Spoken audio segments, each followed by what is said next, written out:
Hey everyone, Andy here and welcome back to the channel. Today we're diving into a review of Quartet, a backing track app designed for jazz musicians.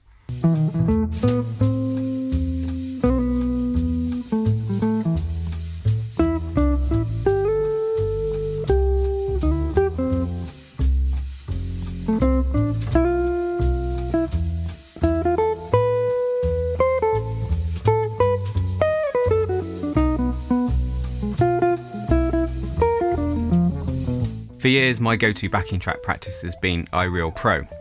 It's functional, but let's be honest, the sound quality leaves quite a bit to be desired. So what if you could have backing tracks that actually sound like a real band playing? Well, one of my students tipped me off about Quartet, and a few weeks ago I finally picked up Volume 1. Now before we jump in, a quick disclaimer, Quartet didn't pay me to make this video, but after I bought Volume 1 with my own money for myself, they did offer me Volumes 2 to 4 for free. So I've listed this as a sponsored video, but as always I'll give you my honest thoughts, the good things and the bad things, so you can make a decision as to whether this is something that's right for your practice. Also, Quartet is iOS only for now, more on that later.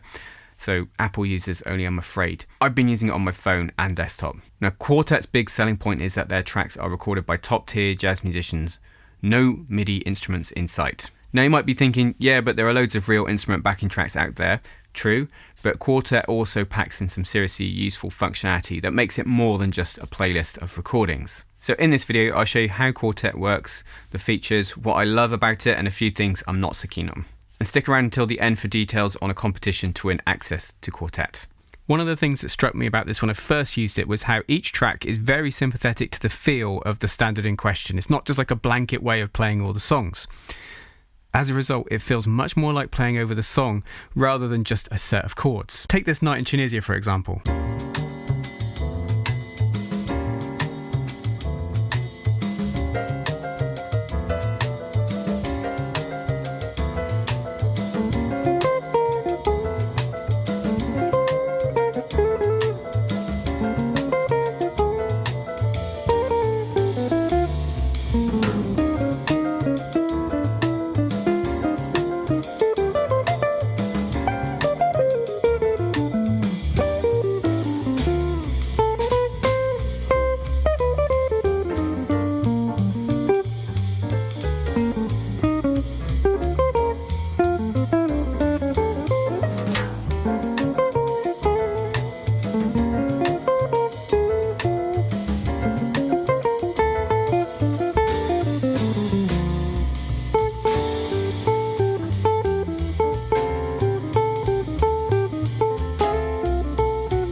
So what exactly is Quartet? It's an app for iPhone, iPad and Mac. There are currently 4 volumes, each with playlists of jazz standards across different styles.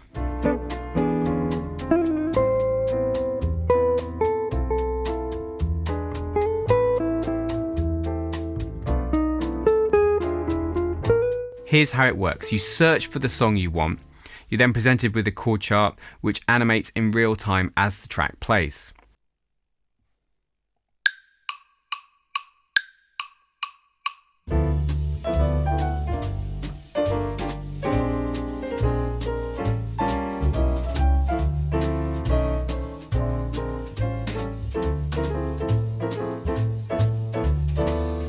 You can then choose between just chord names, chord diagrams for guitar,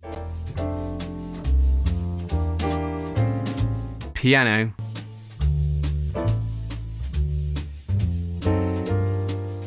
or oddly enough, ukulele.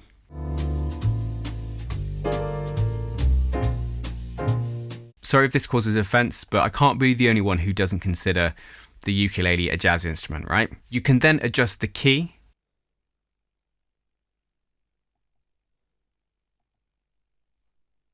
and the tempo.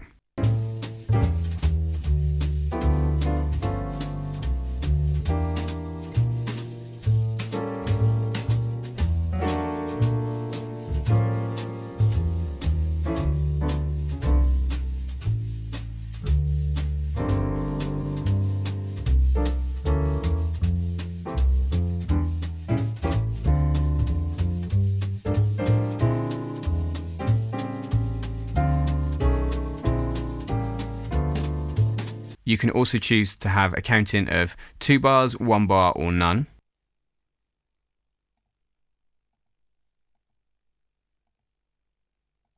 The song typically loops twice, but you can change how many times it repeats.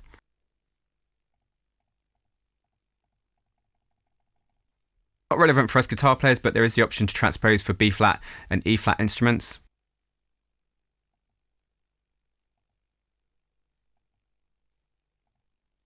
And we've got the ability to loop sections of the song for practice.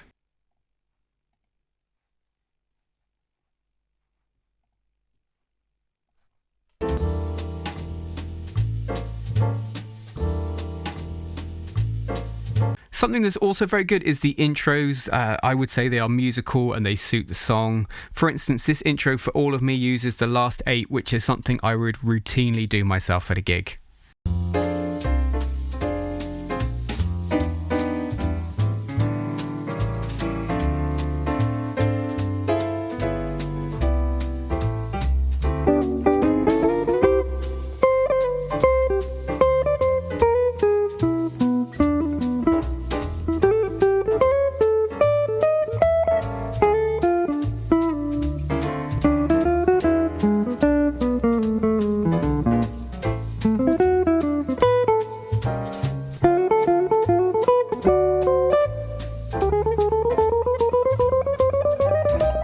And some songs have iconic intros, and quite often the track will reflect that, like this Satin Doll intro.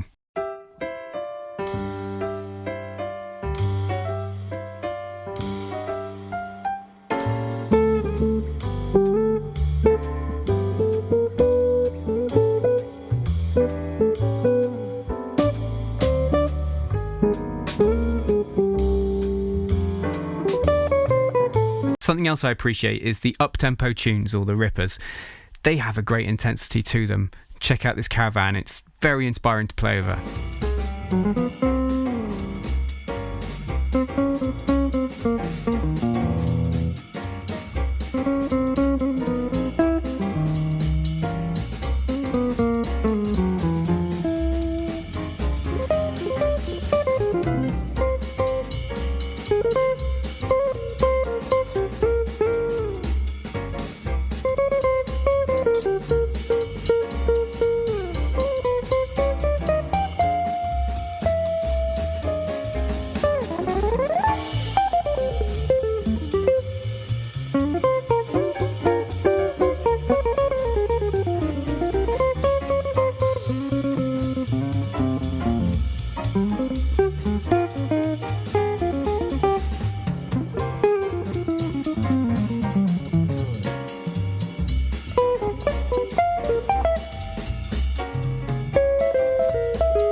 I've been particularly enjoying playing along to the ballads. They are very lush and, again, inspirational, and I think they just make me want to play with feeling.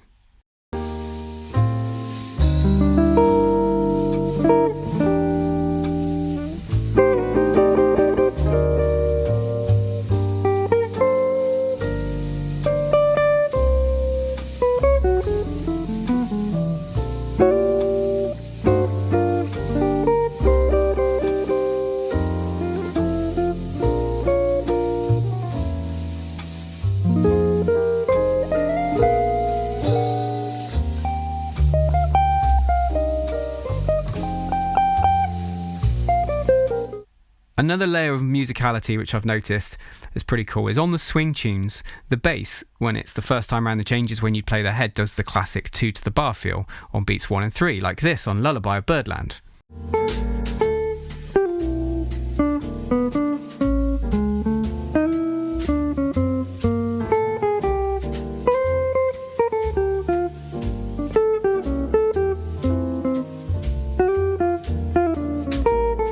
And then to give you a little lift and push for the solos, the bass switches to 4 in the bar.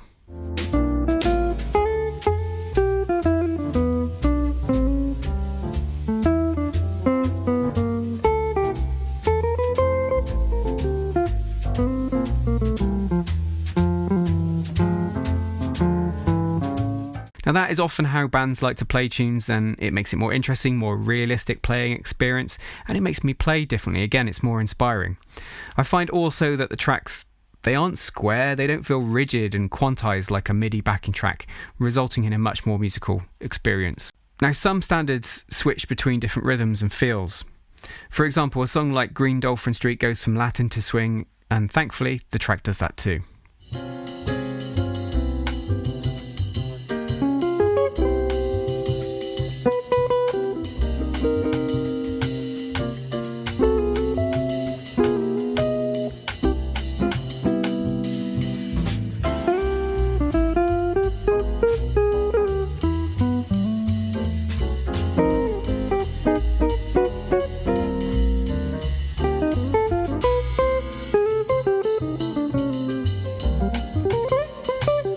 So what do I like about Quartet?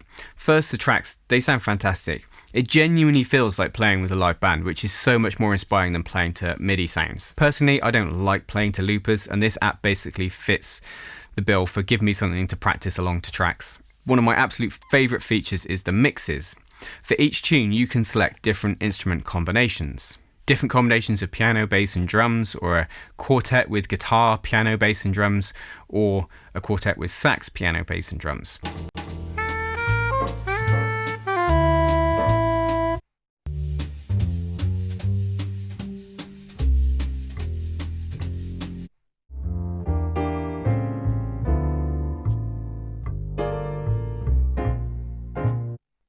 You can export those mixes for free and download them to your computer or to your phone. But there's a paid optional extra where you can export the instrument as stems in WAV files. So that's something I'm not sure if I will ever do, but it's, you could then use them in a creative project of your choice. And I'm sure that will appeal to some. It's just not something I've tried yet. Tracks that I've been playing to, there's 2 quartets on there, with guitar, piano, bass and drums, and then sax, piano, bass and drums. And then you can take instruments out so you can get a different mix to practice to. And the cool thing is the guitar and the sax are actually playing solo. So let's say you want to practice comping behind a soloist, you might choose the mix with sax, bass and drums, but no piano. So you can fill in that harmonic space and do the chords underneath that soloist.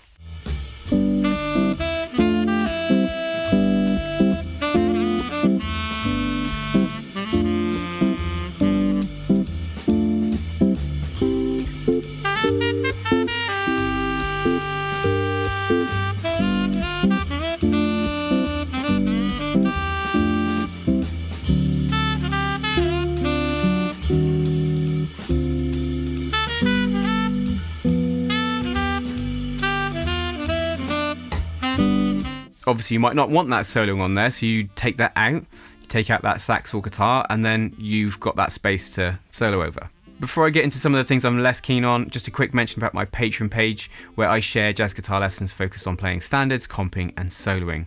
Check out the link in the description if you'd like to dive deeper into jazz guitar. So what am I not so keen on? Well, firstly, changes aren't always the ones I'm used to. Sometimes the chords in Quartet's charts differ from how I personally like to play a tune. They're not wrong chords, they're not bad chords, they're just different because the changes that they picked have been picked by really seasoned musicians, so they are great, they just might be different to what you're used to sometimes. And of course that's true of any backing track. Everyone putting together any form of backing track or chord chart has to make their own choices about changes. And it can actually be a good thing too, right? Because it gives you different harmonic ideas or helps you see, oh, you could play the chords like this. Now, I did ask Quartet about this, and he told me that Jeff Gascoigne, who's the executive producer of Quartet, very prolific jazz bassist and arranger, what they tried to do when they put them all together is try to stay faithful to original keys and changes, but sometimes adding in some modern variations. Song selection. While there's a great range of standards and tunes on there, you might find that your favourite tune or what you want to practice isn't in the library yet. And to get the variety you want, you might end up buying multiple volumes. But the good news is Quartet welcomes song suggestions and do continue to plan to expand the range of tunes. Now on to the guitar chord diagrams. The guitar chord diagrams are clearly software generated. They often show open position chords, which, whilst technically they are the chord, they just simply aren't the voicings a jazz guitarist would actually play. So personally, if you're using Quartet, I would ignore those chord voicings, just use the chord chart with the name and use the voicings you'd normally use for those chords. The iOS only thing, it's a real shame that Quartet isn't available on Windows or Android yet. I think they're missing a big audience there, of course. Now, there is something in development though. Now, something exciting that is on the way is a web-based version that will work on all devices. Though that is still in development, I think that would be fantastic, obviously, so that users of Windows and Android can have access to it. So will I ditch iReal Pro? No. But if Quartet has a tune I want, I'll definitely be using that over it because it sounds so much better. It's much more inspiring to play over. For me, iReal Pro really has functionality which is, very useful for things like creating chord charts and set lists for gigs, especially at the last minute. As for pricing, you can buy individual volumes or a bundle of all 4. Quartet also has plans for Volume 5 coming in September with around 100 standards, including alternate versions of popular tunes. And I think that's fantastic for practicing different tunes. If you've got multiple backing tracks, say of, Autumn Leaves, it just opens you up to playing differently because the backing track's got a different feel. And finally, the competition. Competitions can be a bit tricky to run on YouTube, so I'm not hosting it here on YouTube, but on my website. The link's in the description below if you'd like a chance to win access to Quartet. Let me know in the comments if you have any questions, and as always, I'll be back here next Monday with more jazz guitar lessons. But until next time, you take care.